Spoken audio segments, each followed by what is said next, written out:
area for the first quarterfinal here from GP Barcelona.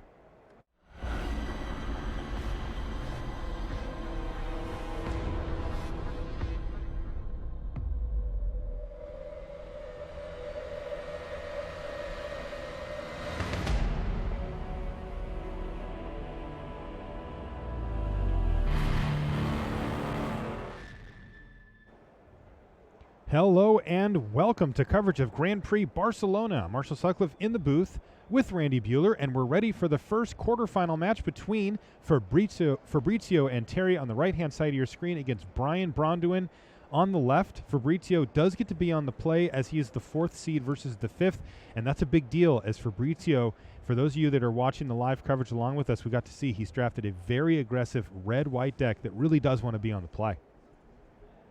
2-drop into 2-drop, so Gibbering Fiend followed up by Ember Eye Wolf for Anteri. This one's a lot more red than the last deck we saw him. 11 mountains, 5 plains. Yeah, and in fact, he was almost the polar opposite of that. Yeah, he was 12-4 in the last draft. Exactly, 16 land specials. This one's 17. On both There's of a them. Stone Quarry in addition. Okay. It's the 17th land. It's still, low curve and a bunch of combat tricks. 3 copies of Rush of Adrenaline. He loves that card. And 2 Uncaged Fury. Brian Braunduin, though, with the mythic uncommon, as we call it. We say that sort of tongue-in-cheek, but Duskwatch Recruiter really is a powerful card and doing very good work here throughout the course of the weekend. I think it's shot up on a lot of people's list, at least for the people that didn't know yet. Now they know how good this card actually is. And this Ember Eye Wolf's just going to rumble. Get in there for 5. Yep. And pass the turn back with Brian Braunduin down to 12. But this is a huge turn for BBD because now that he's got that his Recruiter transformed, every creature he casts is going to cost 1 mana less. And if he can play a land here, he could really empty out his hand potentially. For those of you paying attention to Brian's land situation, yes, that is a Westvale Abbey as well, so that could be something that could come into play down the line. In the meantime, he's going to play Abyssinian Missionaries, again, for only 3 mana. And yes, he does have a follow-up, so huge play for him here. Though it does actually transform his Recruiter back.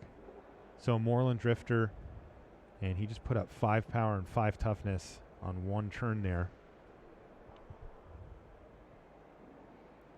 Kind of want your Duskwatch Recruiter to go back and forth, right? It is not a bad thing. Load up my hand with creatures, cast them at a discount. It's great. Oh, I want some more creatures now. Let's see if we can flip him back. Yeah, I'm a huge fan of that card. I actually had one in my pre-release. Gave it a pretty high grade on the set review, played with it, and thought, yeah, this is playing out quite nicely. This is how I envisioned this card going, and haven't looked back since. 6 Grand Prix wins between these 2 players. Wow. Fabrizio's got it 4-2. 10th top 8 for Fabrizio, 5th for Brian. Kind of insane. If Fabrizio wins this GP, he will have won half of the GPs that he's top 8'd, and we're not talking He's about a closer. 2. We're talking about 10. Yeah, 4 for 9 coming into this. See what he is out of 10 in a couple hours. The other storyline that's great to me is that Grand Prix Player of the Year race that was so much fun to watch last year for that world spot. Whoever finishes higher between Fabrizio and Reed is going to have the lead in that race. Very nice. And where are we at? Give people an idea of where we're at as far as how long the season's been going on. I mean, this is the 3rd Pro Tour. We're basically the 3/4 mark. There you go. Yeah, next weekend's Pro Tour is going to be sweet. This format seems really skill testing. Oh, yes. Like, you look at this top 8, you've got, 5 former Grand Prix champions in it. Some 60, 70 top 8s between them. I think a lot of that is the more skilled players are able to sort of navigate a path through some of the complicated board states that you can get yourself into. Even when you don't necessarily have the best deck. Like, we saw Huey winning with decks that he was turning his nose up at. Here's a Bound by Winning Moon anyway. Silver. That's going to lock down the Abyssinian Missionaries, and Fabrizio is going to offer trade here with Gibbering Fiend rumbling into the red zone. I wouldn't be surprised to see Brian just block here. He probably doesn't expect this to work out as a straight-up trade, but he might. Gibbering Fiend can get annoying later in the game. If you look at Fabrizio's graveyard, he has nothing in there No right combat now. trick? Nope, he just offered up the trade, and BBD took it. Does Fabrizio not have a trick? Otherwise, I guess rush of adrenaline doesn't even win that fight. Would not get the job done now. Fabrizio also maybe trying to manage the board. If he thinks that he can't get the job done, all of a sudden that Westvale Abbey actually does become a problem down the stretch. Good point. And getting a creature off the battlefield could be advantageous. In the meantime, Duskwatch Recruiter attacks into the wolf, and Fabrizio's now put to the test. He decides not to block. Yeah, there's clearly a trick coming. I just wonder if you wouldn't mind trading your wolf for a trick. What's the best case scenario for this wolf here? Well, if Fabrizio's out of creatures and doesn't have anything to do with his mana, it's kind of nice to have the wolf to sink it into usefully, especially if he's got. But it's just going to trade for something, right? Depends. Oh, hello. Uncaged Fury can be pretty good on the wolf. Okay, that's true. He's got 2 of those in his deck. Yeah, I mean, so he pumps it maybe twice, builds up his mana to 8 or something. It's just such a 7, finicky and he's at card. 6. I just apparently like the wolf more than you do. Yes, that much has become clear. apparent, yes. Anyway, he's got the angel now, though, does Fabrizio. Nice 4/4 flyer with a relevant static ability as well.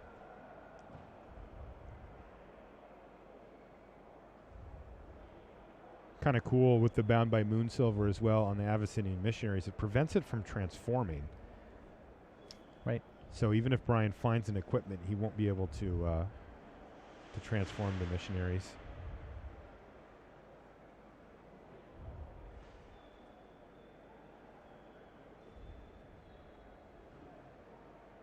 So the Flameblade Angel there, anytime a source would deal damage to Fabrizio,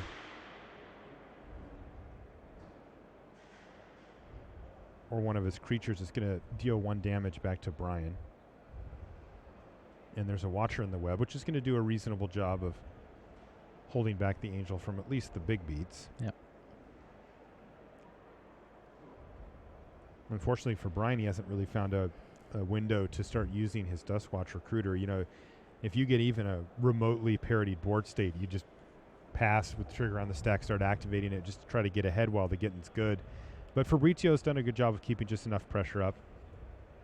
We're closing in on Westvale Abbey, too. Yes.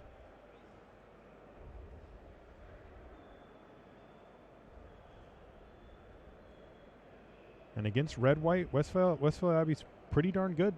There's a few things. Angelic Purge. Angelic Purge gets you. Declaration in Stone gets you. The bound can get moved over, but if you sacrifice it out from underneath, then it solves that problem. Right. Which would be the case here. I just meant another one, but yeah. Sure, yeah. There are answers. Oftentimes you'll get one hit in. If he can get Fabrizio down to 9, and whack him with Ormondal, you know, a lot of the sorcery speed answers don't matter at that point.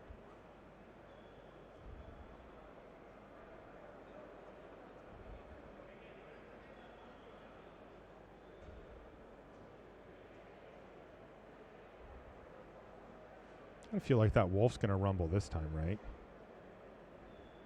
Yes. I mean, he would trade for either of the 2 creatures that can block here, I'm assuming. Yes. Yeah, both of them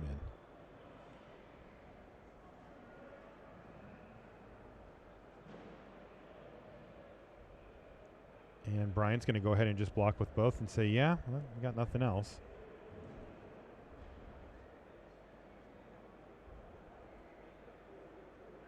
So Fabrizio can pump the Ember Eye Wolf to make the trade. He needs, 1 pump for that? Just 1. And then any trick in his deck will beat up the spider? Pretty cleanly, yep. Well, Brian doesn't really have much of a choice here. Agreed. Just take a ton of damage. Yeah, Brian's not doing anything wrong. I don't expect this to work out well for Brian.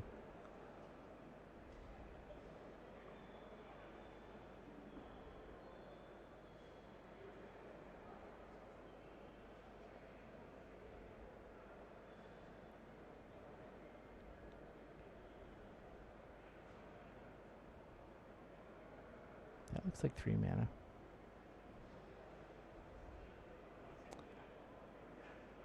Oh my gosh.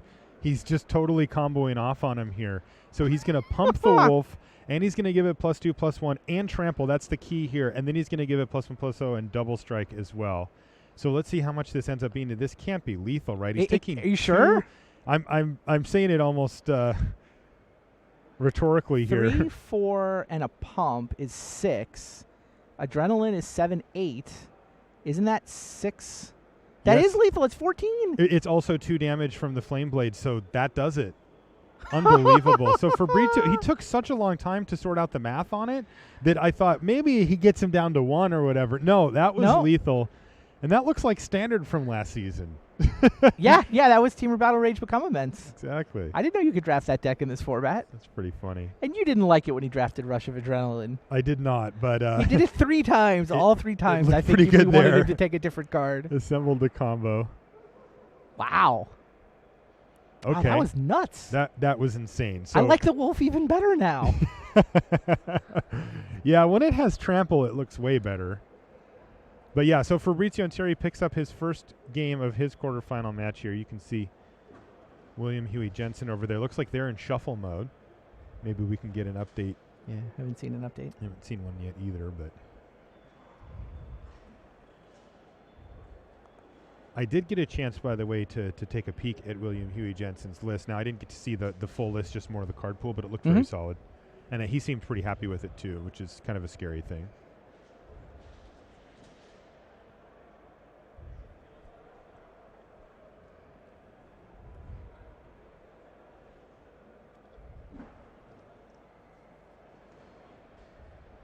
So we're on shuffle cam.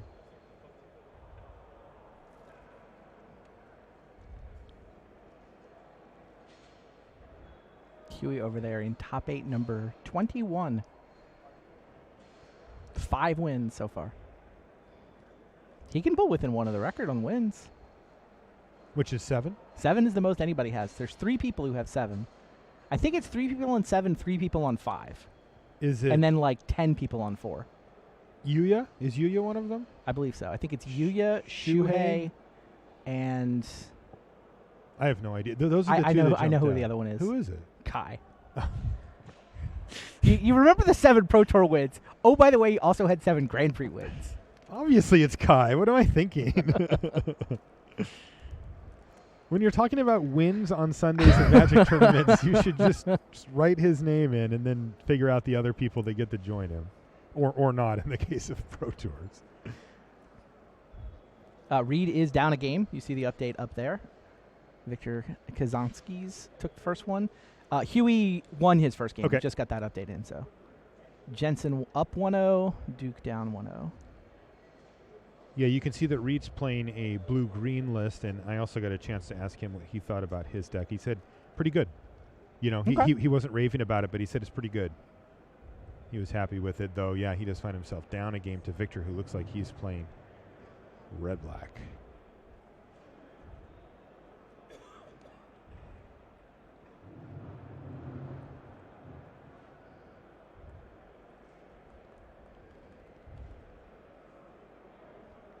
Here's Tormenting Voice now for Victor's.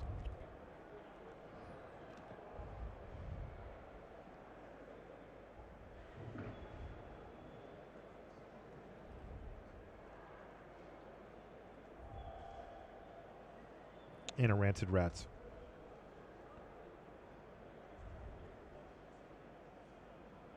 Lone Wolf of the Natternals over there for Reed Duke. Ooh, here's a Pack Guardian that he's going to flash in on end step, and it's going to bring a friend. All right, well, we're going to have to step away from this one, though, because I want to make sure that we get all the action in our first match for Fabrizio Anteri versus Brian Bronduin, as it could be pretty quick. We saw the combo finish there from Fabrizio, and also just how fast it is. A little bit of glare on the card there, I think, for Brian, so he wanted to make sure he could read it.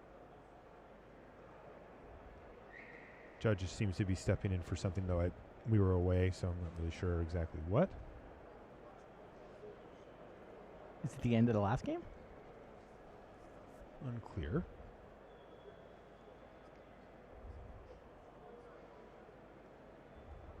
Well, we'll see if they can just get this cleared up quickly. If they don't, we can also jump back over to that game we were watching with Reed Duke if it looks like it's going to take a while.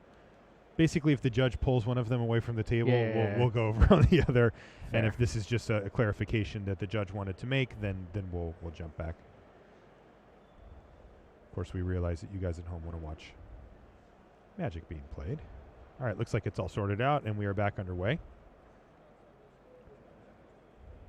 So I believe that's a Devil Thorn Fox that just attacked there for Brian Bronduin, and he has a follow-up play as well of the Moreland Drifter.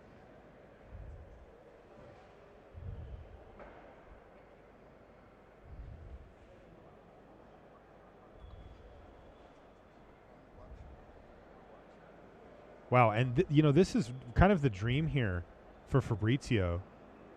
He only has the one discard outlet in his deck, that Ravenous Bloodseeker. Combo. And he had it, and he even had one of his 2 Incorrigible Youths as well. So very nice start here for Fabrizio, though he did have to end up trading off his Bloodseeker, it looks like. He is still left, though, with Incorrigible Youths here on the early turn of turn 3. Yeah.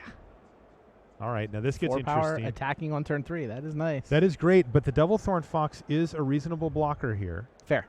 And also, Fabrizio has to be concerned about the Abyssinian Missionaries, because it could easily be that Brian Bronduin's just saving the equipment for next turn where he goes cast equip. Getcha. Especially if it's a neglected heirloom, which is really nasty on an Abyssinian Missionaries. But the Fox is able to hold back the Incorrigible Youths, which also indicates that Fabrizio does not have one of his multiple combat tricks in hand. True. Okay. Not too bad. An Inquisitor's Ox. Doesn't have Delirium, but that's a lot of toughness. And a very good blocker against a deck like what Fabrizio's playing as he continues to develop his board with the Halpak Wolf.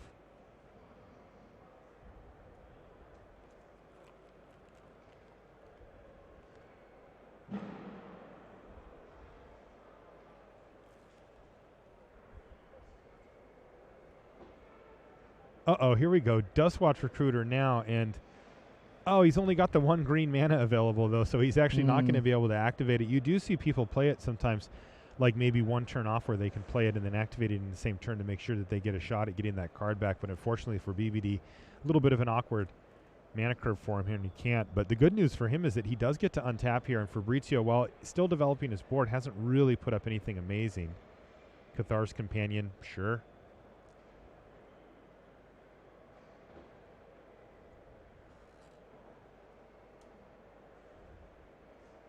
Angelic Purge in hand for Brian Bronduin. And he's got a Vessel of Nascency as well as a Militant Inquisitor. So this is kind of interesting. A little flurry at the beginning, and then it's like, play a creature. Oh, yeah, I'll play a creature. I'll play a creature. And they kind of saber rattling it up here as they both build out what have become quite well-developed boards. It's like Gaia Reach Bandit for Fabrizio. Haste goes unused. BBD remembers, oh, right, that becomes the 4/3. Vilden Pack Alpha, that's the one that you can transform your werewolves when they enter the battlefield.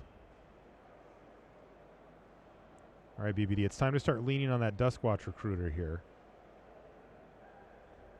The 1 green mana is really cramping his style. Yep. No, he's just going to play a 5-drop.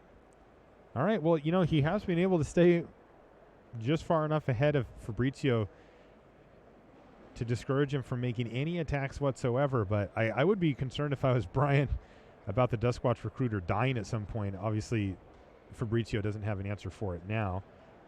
Also interesting, with the trigger on the stack, he could have activated it there, and he must have a play that he'd rather make this turn. I don't think he does, though. That's interesting. He must just be intent on cracking that Vessel. The Vessel, yeah. Delirium's relevant with the Ox down there, so. That could be. Yeah, because the only thing he has is an Angelic Purge in his hand, and I don't think he's planning on casting that this turn. So I could certainly see the argument for activating his Dustwatch Recruiter there with the ability on the stack to try to get that value.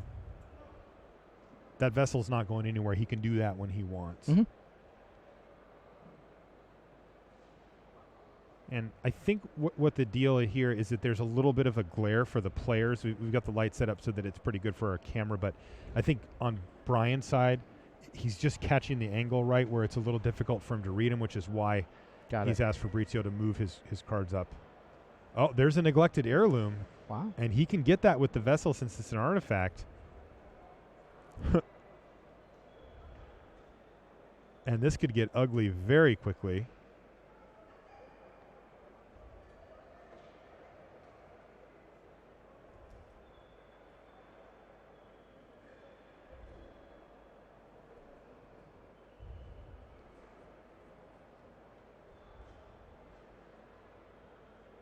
One to cast, one to equip. And he's going to go ahead and equip it up right away. Were you saying that Brian Transform. was not particularly happy with his deck until the missionaries fell to him late? Yeah, that's right. He actually got both the missionaries and the neglected heirloom in pack 3. For those of you that were watching live, we saw those go through actually Fabrizio's hands. He didn't really have a place to put them. He had no other equipment, but Brian felt like his deck got a big bump late in the draft from that, and you can see why. Now all of a sudden he has this massive 7/7 first strike. And when the missionaries flips, it strangles a creature. He's not going to attack with it, though? Interesting. Apparently not. I feel like he has an attack with it, don't you? He's at 15. He's got a ton of blockers. Anyway, he didn't attack. Fabrizio did play a near Heath Chaplain before passing the turn back. Yeah, I mean, if he loses it, then the Gaia Reach Branded goes back into play. That's maybe why he's being careful. It's a 7/7 first strike. Like, how is he losing it? I mean, if he does, I guess he gets to take out 2 or 3 creatures. Probably be happy with that.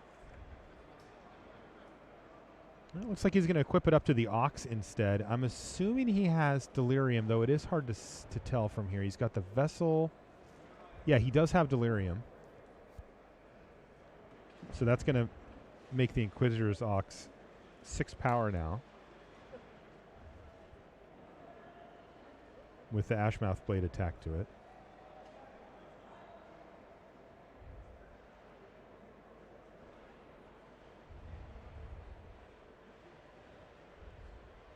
So 6/9 first strike vigilance? That's all? I think it's 6/8. You're right. It's 6/8. My apologies. How dare you oversell it? It seems awfully hard to lose a combat. Agree.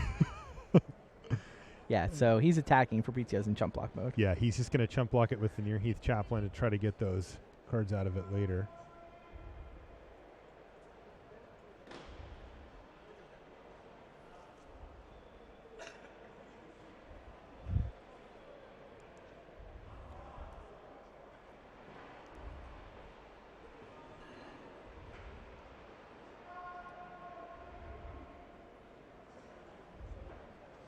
Just got word that Sean McLaren has won his first game.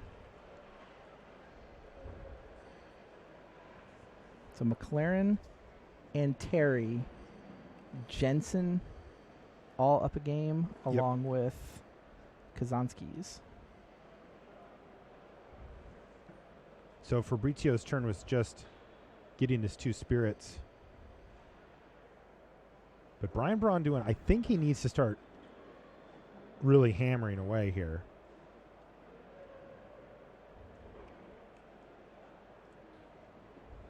He's taking a pretty conservative line. I mean, he may be a little shell-shocked from game 1 when he kind of lost out of nowhere. There you go. That's what we like to see. Get him in there, BBD. Fabrizio's creature's not great at blocking. Not terrible either. But he's got 1, 2, 3, 4 1-toughness creatures here. The Cathar's Companion is a little awkward for Brian Braun to win just because it can get indestructible until end of turn. And only if Fabrizio has a combat trick. Right. Which I view as a foregone conclusion. You've seen him play. He does only have 2 mountains up, so it limits which ones he can have. But true. You know, for us staring at his deck list, we know he still has plenty at his disposal.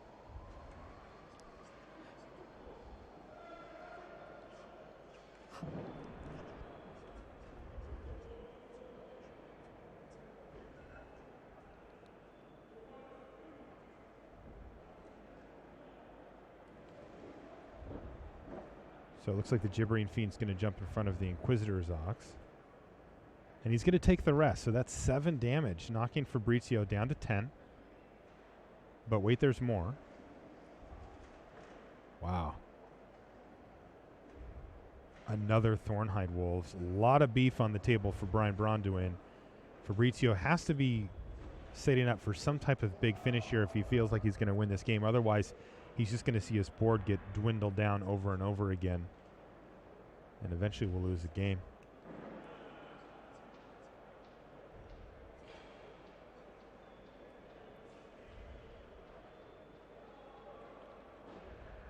Uh-oh, math is being done. Brian's going to be nervous about that.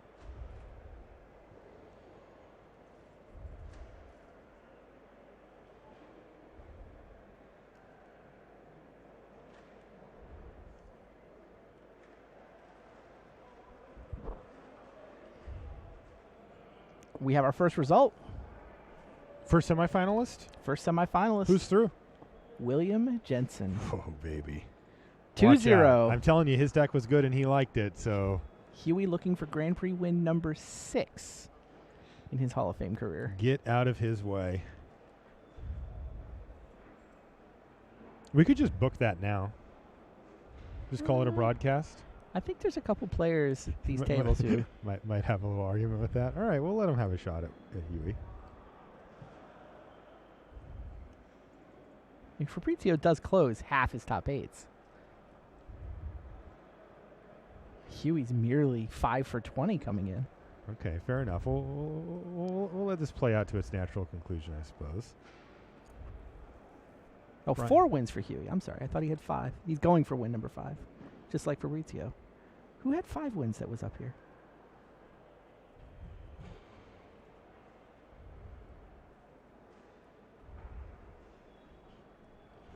How many does Reed have?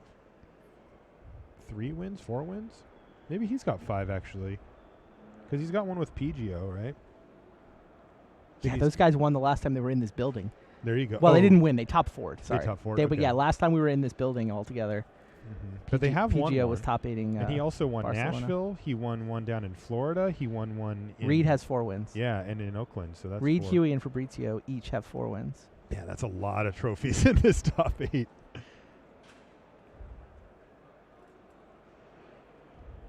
Okay, Angelic Purge. And Brian's just going to do this preventatively. He doesn't want something scary or crazy to happen. He's going to take away a blocker. And he's going to line up a big attack here, too. Oh, I like this.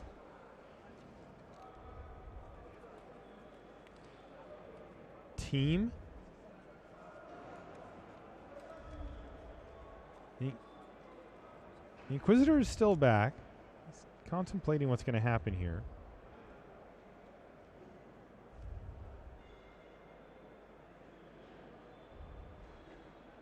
He has to be worried about cards like Silver Strike. Tenacity is a card that he could be concerned about here. But that's going to do it. Brian Braun with that all-out alpha attack gets the job done as Fabrizio has none of it. And BBD's going to even things up. We're going to get a game 3 here on our main feature match in the quarters.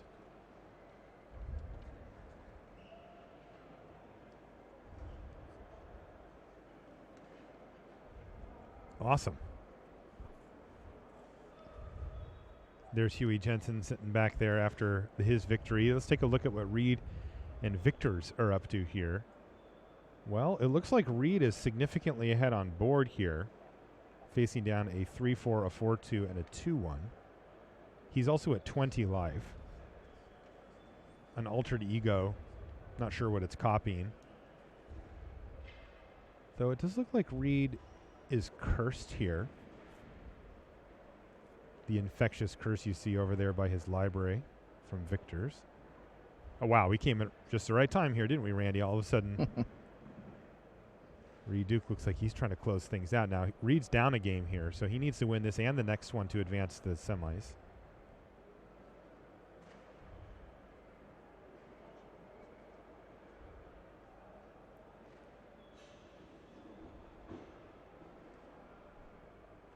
Blocks are happening. Looks like a double block on the Altered Ego.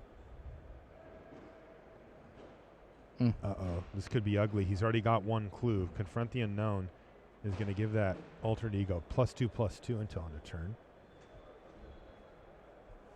Which is pretty safe to assume we'll have it survive. Also, the Quilled Wolf is going to get pumped. Yikes, this is a lot of damage. What a huge swing. Jeez. Victor's falls down to 8, loses his entire board here. And all Reed loses in the exchange is a Furtive Homunculus. Yeah, this seems like that might have been the Victor's tide was also turning. had no cards in his hand. Wow, okay. Yeah, our timing was quite good there. We got to see the furious finish there from Reed Duke. Yeah, Reed forces a game 3. Very nice. Game 3's all around. So we already know that Huey's through. We know that this is going to 3 and the other game's going to 3. What was the last update on Sean McLaren? McLaren 1 up. He's the last update I one have. game I up. believe they're Okay. still in game 2.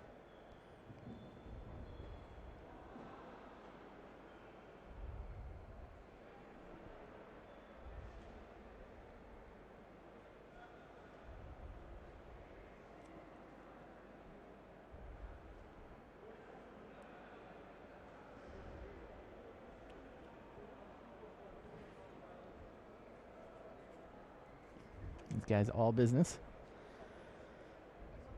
Saw Brian tweeting that this top 8 locks him into gold. It's, I believe, the first time in his career he's gotten to gold. I think so, yeah. Congratulations to him. It's a great accomplishment. Yeah, gold is the status where you're just invited to all the Pro Tours. And hitting gold this season means he'll go into next season, he'll start out gold. So he's qualified for the next 6 Pro Tours at this point. It's a huge step for his Magic career for sure. Fabrizio, on the other hand, he's going for a little something higher than that here. Right, already gold. Yep. But what is it? If he wins the GP, he Yep. hits platinum exactly? Right, and that means that he's platinum walking into Madrid, and if you're a player who's platinum, you get an appearance fee, Indeed. and it's significantly higher than the gold one. Yeah, so I mean, he's on track to hit platinum at some point this season and get those appearance fees next year, but Yeah, I think he's locked for platinum, but he wouldn't mind picking up some extra money next week in yeah, I Madrid. mean, it's like $3,000. Yeah, it's several $1,000s. Yeah. Interesting play here from Fabrizio. Devil Thorn Fox is going to pick up a Bound by Moonsilver, which means that Fabrizio doesn't have a whole heck of a lot going on here. True. Yeah, he's going to start attacking with the Voldaran Duelist, making that Militant Inquisitor unable to block. This is the kind of situation, though, where Brian may be able to just curve out with big creatures. Mm-hmm. Even medium creatures. Even medium creatures. You know, if he hits a couple of Thornhide Wolves in a row here, he could just overpower Fabrizio, who's had a very slow start. And he's just going to play Incorrigible Youths and pass the turn back to Brian.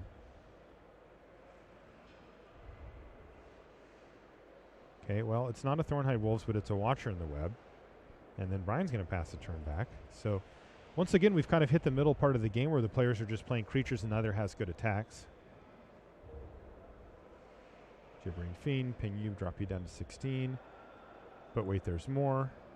Gyre Reach, Bandit. No attack. That's the second game in a row that Fabrizio's played that card and not attacked with it, even though it has haste. He just is not in a position to be able to rumble.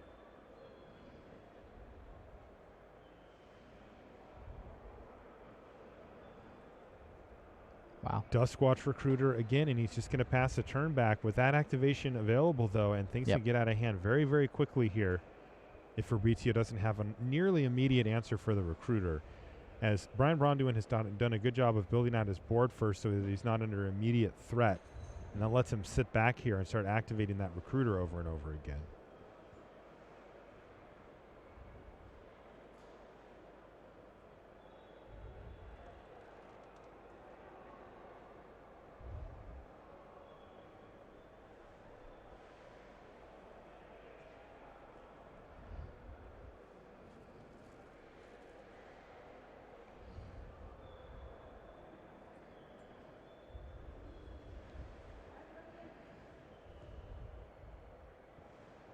It's a lot of toughness on Brian's side of No this board. kidding.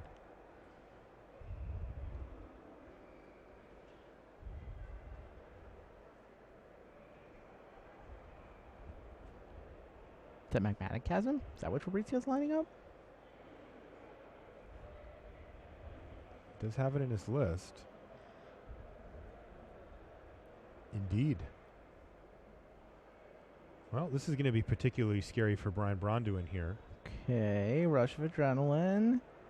Another rush of adrenaline. So that's 3, 4, 5, 6, 7, 8, 9, 10, 11, 12, 13, 14, 16 damage. That's exactly lethal if it goes.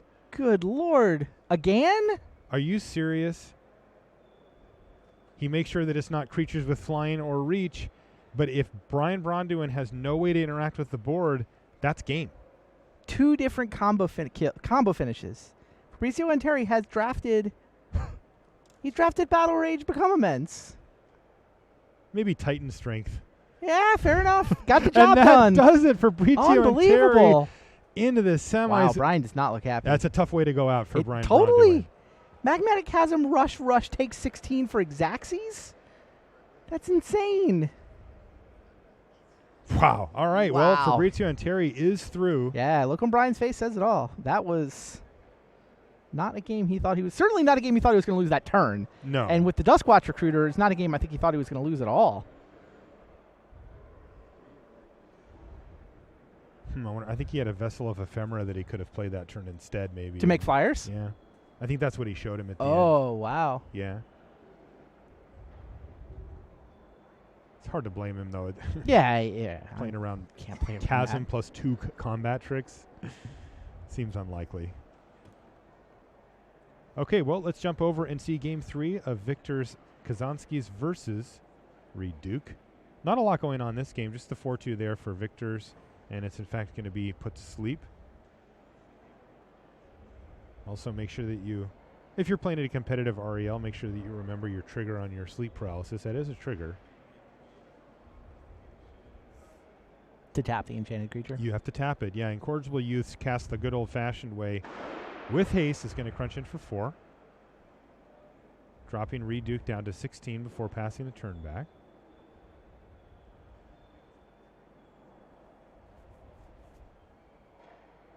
And Reed's got a Drew Now Corpse Trawler here. No black mana to speak of. He could just go for the trade. It feels a little bad, but you could just go for the 1-for-1 here if he wants to double block. Especially if he doesn't have any black mana. He doesn't want to just keep taking hits from this vampire forever. Somewhat risky to double block, of course, as removal spell or combat trick could get you, but it is still just a 1-for-1.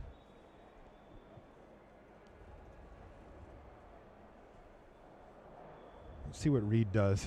He also does have that 1 mana available, maybe for a +1/+1 from Confront the Unknown, but I wouldn't be shocked to see Reed double block here. I also wouldn't be shocked to see him take it.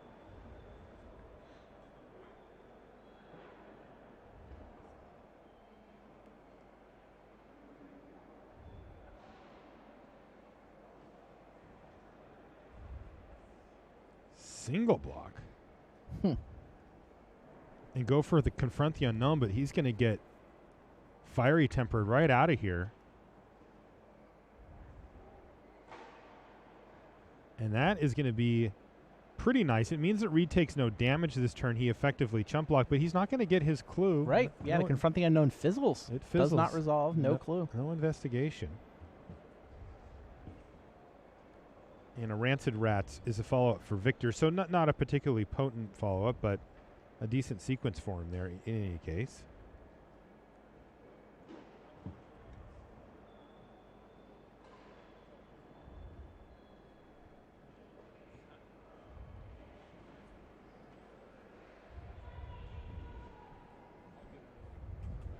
Land go for Duke.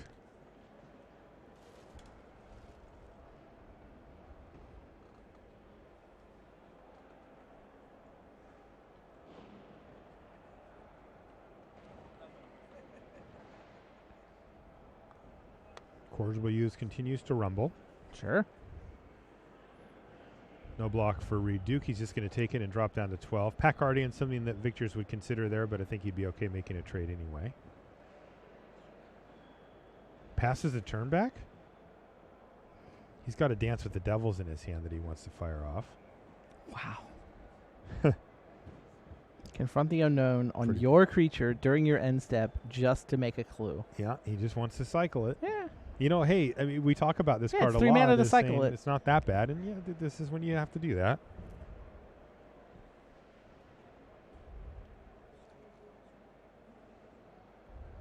Uh-oh, what is this? 6 mana? Ooh, a Kessick Dire Swine. So a big 6/6. Oh, wait, there's more, too. A Vessel of Nascency. So things working out pretty well for Reed here. He's got that Vessel to help dig him through for more action, and he's got the big 6/6 as well. Here's Dance with the Devils on end step, though, for Victor's. So he gets a couple of Devil tokens. He's still got that Rancid Rats and the Incorrigible Youths as well. And the big question mark here is, can that swine stay alive? Or stay on the battlefield?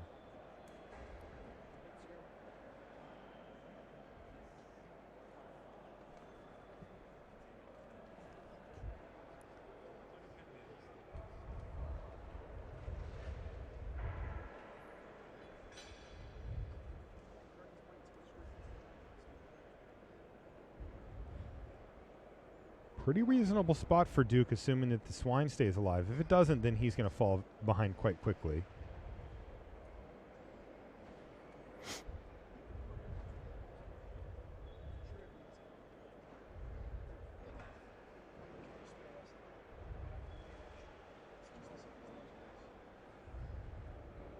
Interesting from Victor. It looks like he's going to attack with his 3 creatures outside of the rats here. That is a bit of an odd attack. It is weird. I mean, he's got to have something. Reed is certainly incentivized to block, but he has any number of ways to go about blocking.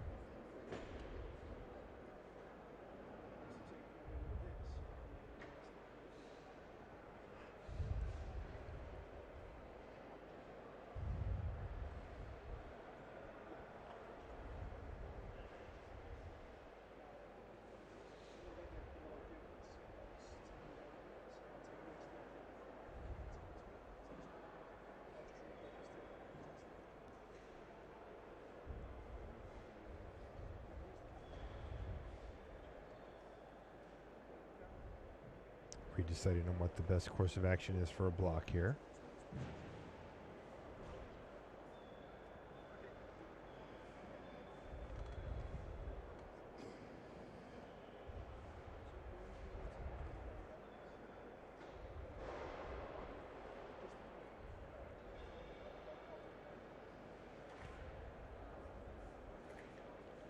Pace of play has slowed considerably here as we're in the early part of a format. Reed Duke has to really rack his brain about what kind of combat tricks and things are possible before he lines up his blocks. If he blocks like this, his swine could take up to 5, 1 from the Devil, 4 from the Youths, and still stay alive.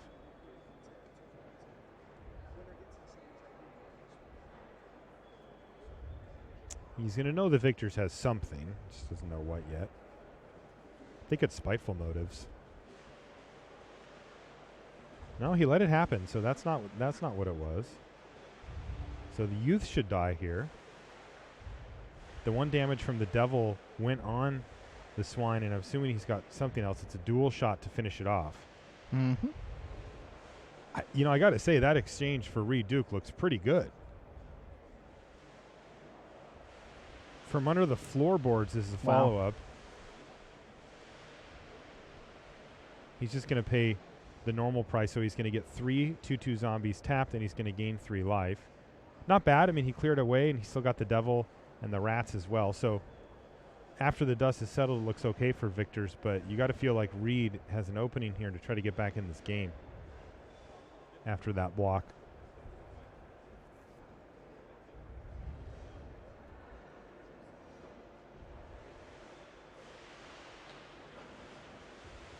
He's going to crack his Vessel here.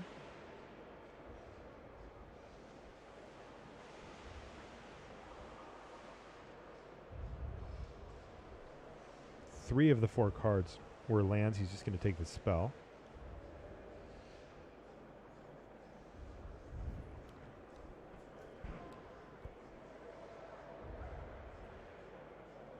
And that is a Silberlin Snapper, I believe. I haven't actually seen one of those on the battlefield yet, but it's a 6/6 turtle for 5 and a blue, and it can't attack unless you've cast a non-creature spell this turn. So it's got prowess. I can attack. Pretty much. In other words, it's a pretty good blocker. Yeah. Wall of fish. Not a fish, but it should be. Might become turtle soup here in a minute if Victor's can have anything to say about it. Victor's is going to attack here. He's going to get in for 2, 4, 5, 6 damage as Reed eats up one of the zombies, but he needs to find something, and he needs to find it quick, or Victor's is going to advance past him on the bracket here.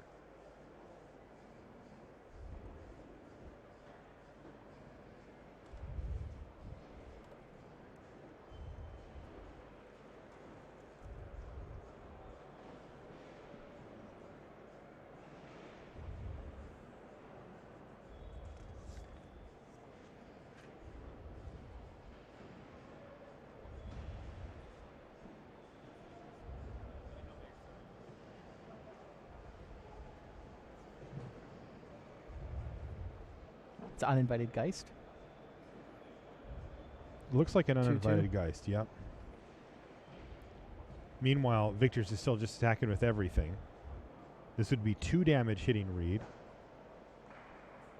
And Reed says, okay, I block. And he's actually just going to kill the devil here. This effectively saves him 2 more damage. And he only takes 1, dropping down to 4 and trading / eating the rest of the zombies. Okay, Ravenous Bloodseeker's fine here, but Reed is almost stable. He's out of cards, but he's got the big 6/6. Almost any spell does good work for him. A quick graveyard check. What could it be?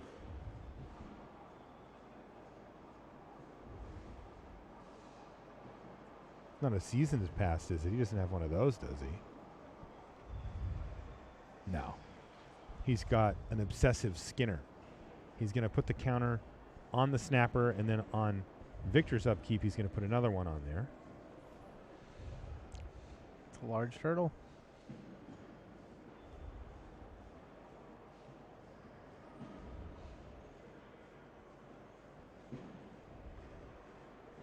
Reed can put those on the Skinner itself, but he's decided just to make the turtle massive. And it looks like Reed stabilized. Oh, man, at 4 life here, can Reed come back and get Victor's from 23 to 0 and claim his spot in the semis? A land off the top for Victor says, you get another draw step, Reed Duke. Uh-oh, Reed's lining up a bunch of mana.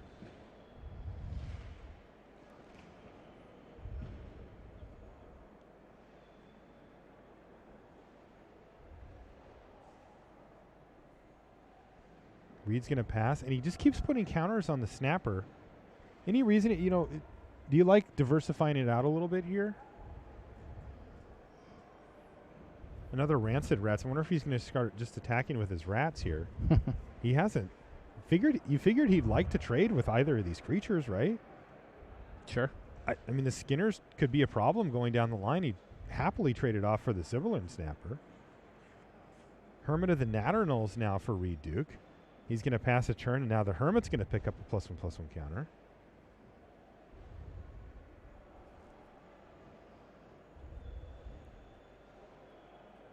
What does Victor's have? Is it a Mad Prophet? What is it?